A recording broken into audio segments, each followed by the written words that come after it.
Hello and welcome to Johnny English. So I'm at home today. I'll be going for a walk in a few minutes with my dogs and my daily routine, but I'm a little bit late with my video, so I thought I would jump on quickly and speak to you about something that I think will help you to make quicker progress in understanding English and using English, and that is the ability to spot patterns in the language. Because like any language, English has patterns that we can, if we're observant, we can see those patterns, and we can treat new words or potentially new words in a certain way that will kind of open our eyes and think, yes, I can relate to this language, I can feel this language a little bit more. Now, of course, it doesn't work with every single word, but there are certain patterns that we can observe, and if we can start to do this, you will feel the difference. So, for example, I think we've spoken in the past about words in Polish that finish cia, CYA, rewelacja, informacja, recepcja.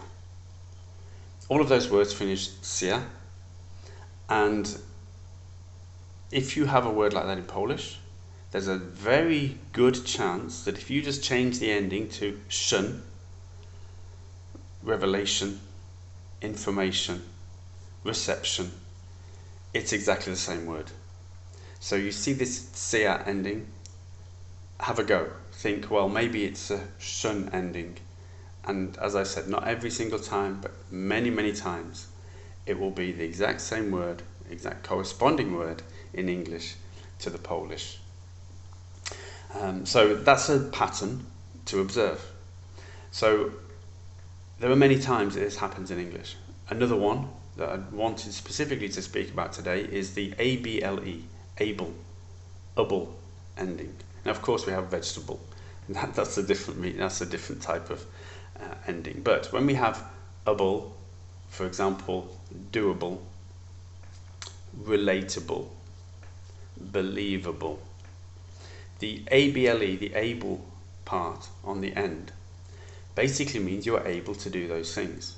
So if something is doable, you are able to do it. If it's believable, you are able to believe it.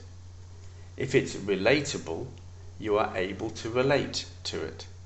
So this able suffix, for want of a better word, this suffix on the end of these words makes the word that you're saying able to be done. And this is a pattern. So if you start to see these patterns in English, as I said with the cia ending, the shun ending, to be able to use equivalent words in English to the Polish, well, the same thing applies with these kind of endings to words. You are able to do these things. And if you constantly look out for these endings and start to see what they actually mean, then your relationship with the language changes. You start to see it as a living language that you can really understand and start to use.